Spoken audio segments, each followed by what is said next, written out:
బాబు, ఈరోజు అందరం కలిసి ఇలా ఛాయ్ తాగటం అనేది చాలా ఆనందాన్ని ఇస్తుంది. ఈ ఆనందం ఇంకా రెండింతలు అయ్యుండేదే, కానీ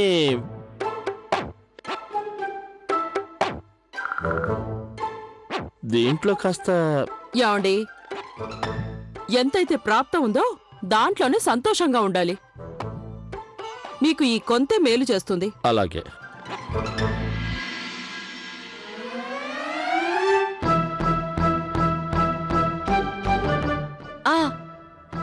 అలాగే, ఇంత మంచి ఒకేషన్ కదా, తప్పకుండా రావాలి. Okay, bye.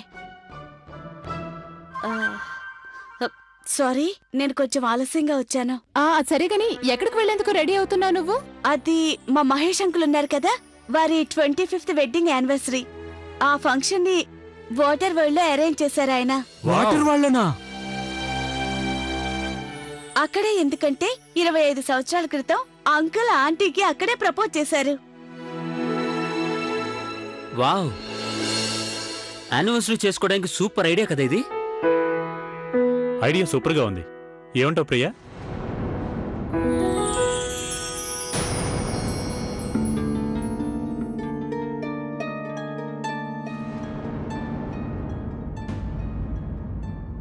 అరే, అమ్మా నాన్నలు కూడా ఎల్లుండి 34th యానివర్సరీ కదా? అవునా? అవునండి, అవును. 35th. ఈ 20th ఫిబ్రవరికి 35 ఏళ్లు పూర్తవుతాయి. ఓ అవును నాన్నగారు, సారీ. అవును మావయ్య గారు, అయినా మీది లవ్ మ్యారేజా అరేంజ్ మ్యారేజా? అయ్యయ్యో, లవ్ తర్వాత అయ్యింది, ముందు మాది అరేంజ్ మ్యారేజేలే. కానీ నాన్నగారు, మీరు పెళ్లికి ముందే అమ్మని చూసే ఉంటారు కదా? అయ్యో, ఎక్కడ చూసాము? చూసే అవకాశమే లేదు కదా. మా అమ్మగారు ఏదో పని మీద కృష్ణాపురం వెళ్ళారు, అక్కడ కౌశల్యం చూశారట. అంతే, 15 రోజుల్లో పెళ్ళైపోయింది. దీని అర్థం ఫటాఫట్ నిశ్చితార్థం, తనదన్ పెళ్లి. అయినా అలా ఎలా 15 రోజుల్లో పెళ్ళైపోతుంది? పెళ్ళంటే ఏమైనా చిన్న విషయమా? అసలు ఎన్ని రకాల ఏర్పాట్లు చేయాల్సి ఉంటుంది. లేదు లేదు, ఆ రోజుల్లో పెళ్లిళ్ళకి ఇన్ని ఆర్భాటాలు హంగులు ఉండేవి కాదు. అరటి బోదెలతో మండపాన్ని అలంకరించేవారు, పూలమాలలతో ఇంటిని అలంకరించేవారు. అందరూ కలిసి తలా ఒక పని చేసి పెట్టేవారు. అయినా ఈ రోజుల్లాగా కాదు, పెళ్లి ఏర్పాట్ల కోసం నెలలు పట్టడానికి. అలాగా? ఓయ్ హోయ్, అలాగైతే చాలా చిత్రంగా ఉంది. అంటే దీని అర్థం మీరు పెళ్లికి ముందు ఒకరినొకరు చూసుకునే లేదు కదా, అయినా పెళ్లి చేసేసుకున్నారు. అలాగాక ఇంకేంటి, నాకైతే కనీసం నా పెళ్లి ఎవరితో జరుగుతుందో కూడా తెలీదు.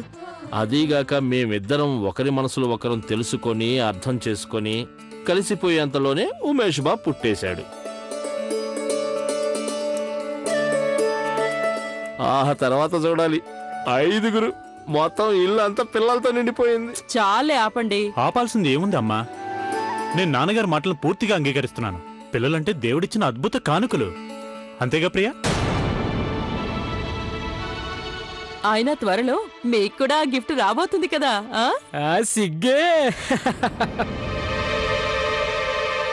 అయినా నేను ముఖ్యమైన విషయం అడగడం మర్చిపోయాను.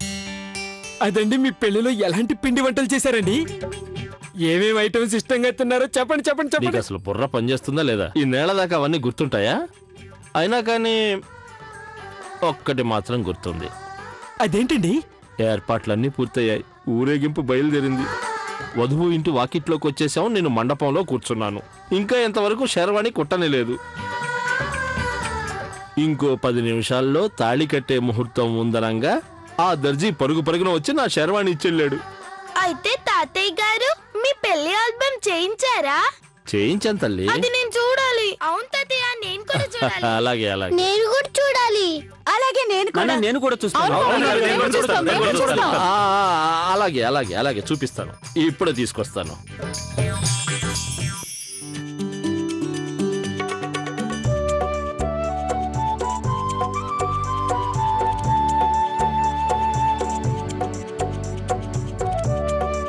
తాతయ్య, ఇది బ్లాక్ అండ్ వైట్ లో ఎందుకుంది? తల్లి, ఆ రోజుల్లో బ్లాక్ అండ్ వైట్ ఫోటోలు ఉండేవి, రంగుల ఫోటోలు ఉండేవి కాదు కదా.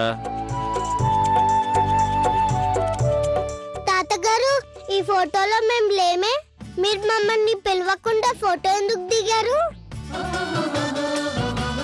నేను లేను, మా అమ్మ నాన్న కూడా లేరు. అరే అన్ను, ఆ టైంలో నువ్వు పుట్టనే లేదు, మీ అమ్మా నాన్నే పుట్టలేదు. అవునండి నాన్నగారు, ఇది చాలా గమ్మత్తైన విషయం కదా. మీకు పెళ్లి జరిగేటప్పుడు మేము లేవు, మేం పెరిగి పెద్దయ్యాక మా పెళ్లిళ్ళు జరిగేటప్పుడు మా పిల్లలు లేరు. భలే విచిత్రంగా ఉంది కదా నాన్నగారు. అరే వీళ్ళందరూ సంతోషం కోసం మనము పంచేద్దాం, మనందరం మళ్ళీ పెళ్లిళ్ళు చేసుకుందాం. ఏమంటారు? ఏమండి మీనాక్షి దేవ్ గారు, ఏమంటారు మీరు? కిట్టు గారు అసలేం మాట్లాడుతున్నారు?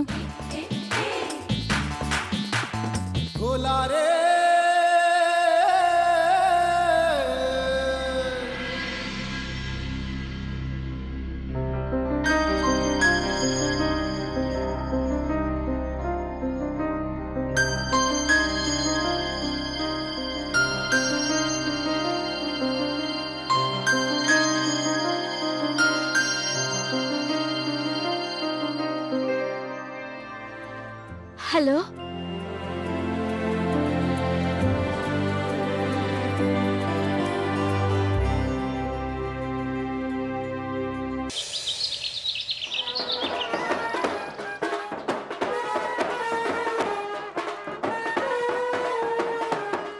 ఓహో, ఏంటి ఇంత గొడవ? బ్యాండ్ మేళం.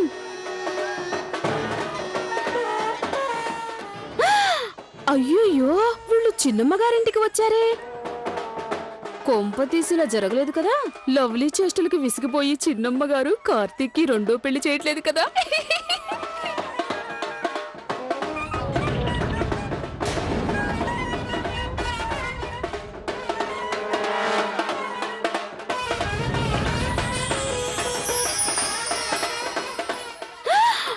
ఏంటిది, బామ్మగారులా ఉన్నారే?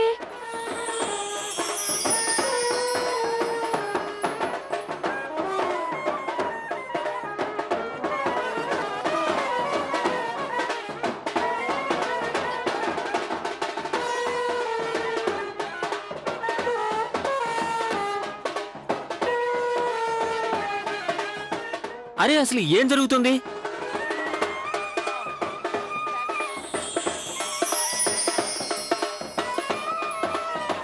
అయ్యో,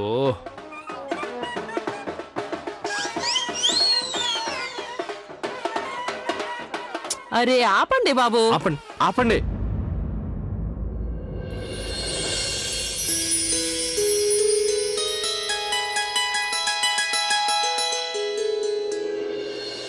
మా అమ్మ.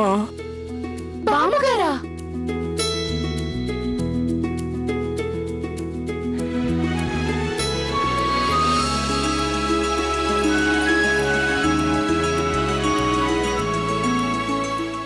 అరే అమ్మా, ఇదంతా ఏంటి? ఇదేమైనా అడగాల్సిన విషయమా? రేపు తారీఖెంత? ఫిబ్రవరి 20. మా అబ్బాయి 35వ పెళ్లి రోజు. అందుకే నేను వచ్చాను. చాలా సంతోషం అత్తయ్య గారు. అయినా ఇలా రావాల్సిన అవసరం ఏముంది? అరే, అవసరం ఎందుకు లేదు? రేపు మహాశివరాత్రి పర్వదినం. అదే రోజు మీ పెళ్లి రోజు కూడా. అదేమైనా మామూలు విషయమా? బ్యాండ్ బాజా మోగాల్సిందే. ఇది నా స్టైలు. ఏ, నా స్టైల్ నీకు నచ్చలేదా? అయ్యో, అలాంటిది ఏం లేదమ్మా, బాగా నచ్చింది మాకు. నువ్వు రావటం మంచిది. అవునండి, అవును. సుఖంగా ఉండు, సౌభాగ్యవతిగా వర్ధిల్లు. రండి అత్తయ్య గారు, ఇలా కూర్చోండి. నిండు నూరేళ్లు వర్ధిల్లు.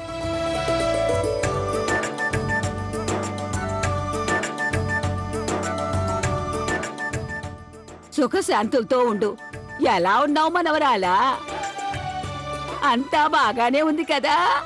బామ్మగారు, అంతా బాగానే ఉంది. కోడలా, నాకు వేడివేడిగా కమ్మటి టీ చేసివ్వు. బామ్మగారు, నేనిప్పుడే చేసి తీసుకొస్తాను. అరే ఆగాగు, నాకిప్పుడు నా కోడల చేతి టీ తాగాలనుంది. అలాగే అత్తయ్య గారు, ఇప్పుడే తీసుకొస్తాను. అరే ఆది ప్రియా, మీరిద్దరు ఇలా రండి. వస్తున్నాను నానమ్మా.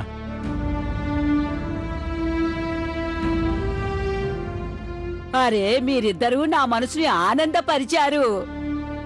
మళ్ళీ తాతమ్మనవుతున్న వార్తతో నా వయసు ఇంకో 4 ఏళ్లు తగ్గిపోయింది. నేను పాలు బాదాములు వాడటం మొదలు పెట్టాను. పుట్టబోయే బిడ్డ పేర్లు కూడా ఆలోచించేశాను.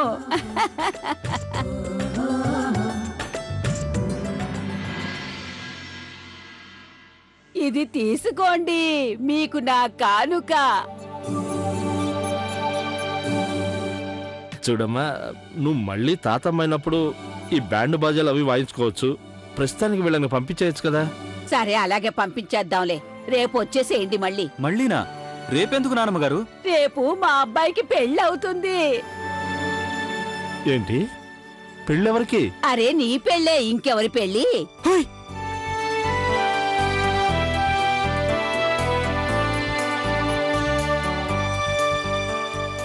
మామూలుగా 50వ పెళ్లి రోజున పునర్వివాహం చేస్తారు. అంతవరకు ఎవరు చూడొచ్చారు? అయ్యో అమ్మా, ఇప్పుడు ఇలా ఎందుకు చేయటం? అరే బాబూ, నీ పెళ్లి నేనెవరో మరో స్త్రీతో చేస్తున్నట్టు అలా అడ్డు చెప్తావెందుకు? భయపడకు, నీ పునర్వివాహం నీ పెళ్ళాంతోనే అవుతుంది.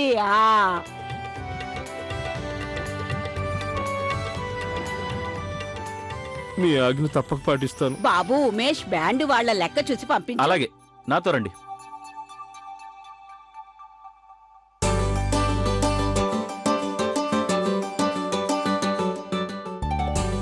అత్తయ్య గారు టీ ఇవ్వు. ఏమండి, మీరు కూడా తీసుకోండి.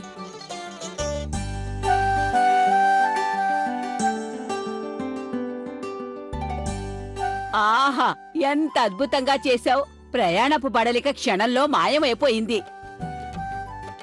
విను, మీ పెళ్లి బట్టలు తీసి సిద్ధంగా ఉంచుకోండి. రేపు మీరు ఆ బట్టలే వేసుకోవాలి. 35 ఏళ్ల క్రితం మీరు వేసుకున్న బట్టలు.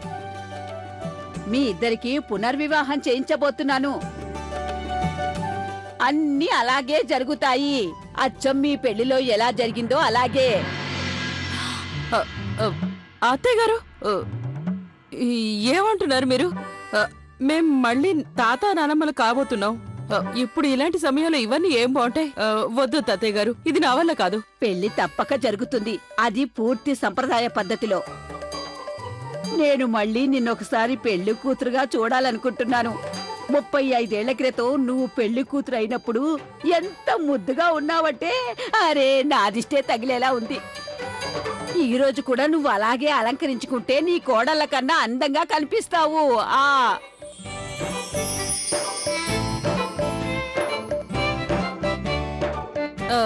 వద్దు అత్తయ్య గారు, ఇవన్నీ నా వల్ల కాదు. పెళ్లి జరిగి తీరుతుంది, అది కూడా పూర్తి సంప్రదాయ పద్ధతిలో.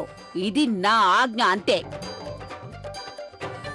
ఇక ఈ పెళ్లి బాధ్యత లవ్లీది, ఇంకా నాది.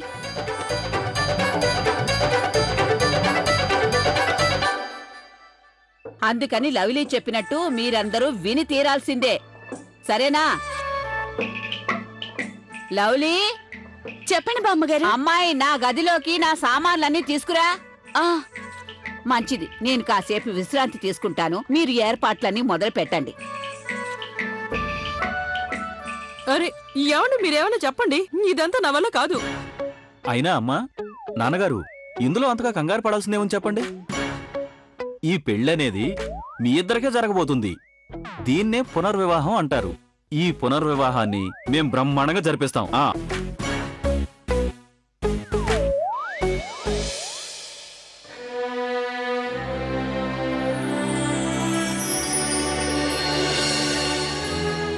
బామ్మగారు, నాకు చాలా సంతోషంగా ఉంది నేను పిలవగానే మీరొచ్చినందుకు. ఎందుకు రాను? నువ్వు మీ అత్తామావలకి షష్ఠి పూర్తి చేయించాలనుకున్నావు. దానికి నేను వాళ్ళని ఒప్పించే వచ్చాను. చూసావుగా, వాళ్ళిద్దరినీ పెళ్లి చేసుకోక తప్పదని ఎలా ఆజ్ఞాపించానో. బామ్మగారు, థ్యాంక్ యూ సో మచ్. పిల్ల, మనలో మనకి ఇవన్నీ వద్దు. ముందు నాకో విషయం చెప్పు. ఇంట్లో అంతా బానే ఉందిగా? నువ్వు నీ బాధ్యతల్ని సరిగ్గా నిర్వర్తిస్తున్నావా లేదా?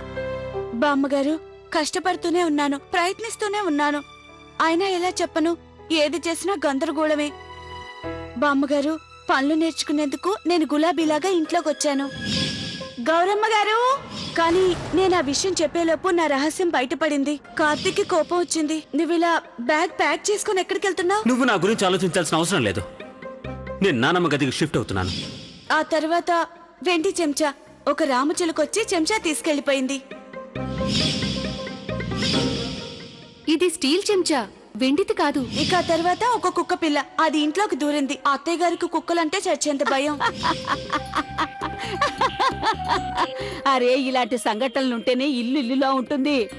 అందరి జీవితాల్లో వెలుగులు పూస్తాయి. ఈ ఇంటికి వెలుగుని నువ్వే తెచ్చావు, నువ్వే. నాకిప్పుడు చాలా సంతోషంగా ఉంది. నిజమా బామ్మగారు? ఆ అసలు వెలుగులు మా అబ్బాయికి తన పెళ్ళాంతో మళ్ళీ పెళ్లి జరిపించినప్పుడే వస్తాయి. ఇక నువ్వు ఏవి కంగారు పడకు, నేనున్నాను కదా, అన్నీ నేను చూసుకుంటాలే. అందరికీ మంచి జరుగుతుంది. కాని బామ్మగారు, కార్తీక్కి నాకు మధ్య గొడవ ఎప్పుడు చక్కపడుతుంది? తను నాతో ఎప్పుడు మాట్లాడతాడు? నువ్వు నన్ను పిలిపించావు కదా, ఇక చూస్తూ ఉండు నేనేం మాయలు చేస్తుంటానో. అప్పుడే అనుకున్నాను ఈ ఐడియా లవ్లీదేనని. ఈ అబద్ధాల కోరు ఎప్పటికీ మారదు.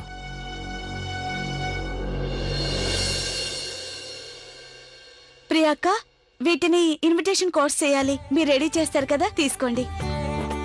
కనీసం 100 కార్డ్స్ అయినా చేయాలి. ప్లీజ్ అక్క, మీరు పిల్లల హెల్ప్ తీసుకోండి. ఒంటరిగా చేయలేరు కదా. దాని మీద ఏం రాయాలో మీకు తెలిసే ఉంటుంది. సరేనా? అలాగే చేస్తాం, నువ్వు వెళ్ళు. సరే పిల్లలు, ప్లీజ్. కార్డ్స్ చాలా అందంగా ఉండాలి. ఇక వాటి మీద వధువు వరుడి బొమ్మలు వేయాలి. సరేనా? తప్పకుండా వేస్తాం. నేను మిగతా పనులు చూసుకుంటాను. సరేనక్క? కిటనయ్య, అది లేవండి.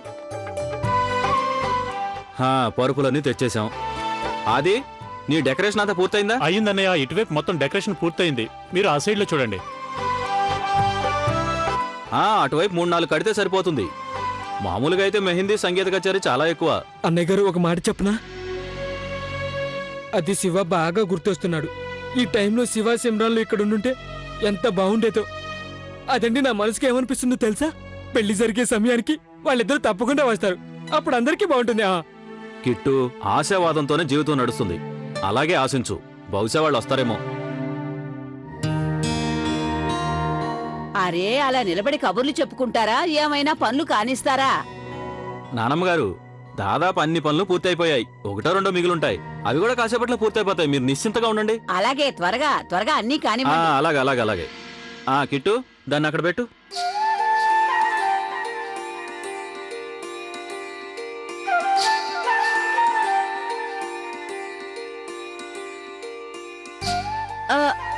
అక్క, లడ్డూలు రెడీ అయ్యాయి. నువ్వేం కంగారు పడకు, లడ్డూలు రెడీ చేస్తే డబ్బాలు భద్రంగా పెడతాం. అలాగే. ముందు నాకు విషయం చెప్పు. ఆ మెహందీ ఆమెకి ఫోన్ చేసి రమ్మన్నావా? అక్క, నేను మెహందీ ఆమెకి ఫోన్ చేశాను. ఆమె సరిగ్గా 7 గంటలకు వస్తానంది. సరే. పూలమాలలు ఆ సంగతే మర్చిపోయాను. ఒక పని చేస్తాను, నేను వెళ్ళి ఆర్డర్ ఇస్తాను. లేదంటే ఆది బావుకి చెప్తాను. ఆయన వాటిని తెప్పించి అత్తయ్య గారి గదిలో పెట్టిస్తారు. సరేనా? రేపటికి రెడీగా ఉంటాయి. వస్తానక్క. చూసావుగా, మహారాణిని ఆదేశాలిచ్చి వెళ్తుంది. తనేమైనా చేసేదుందా, లేక అన్ని మనమే చెయ్యాలా? ఆదిబాబు గారు, అత్తయ్య గారి కోసం పూలమాలలు కావాలి. నేను కాసేపట్లో ఆర్డర్ చేస్తాను. ఓకే. అమ్మా లవ్లీ, కార్తీక్ ఎక్కడున్నాడు? కాస్త చూడు. అలాగే బామ్మగారు, నేను పైకెళ్ళి చూసొస్తాను.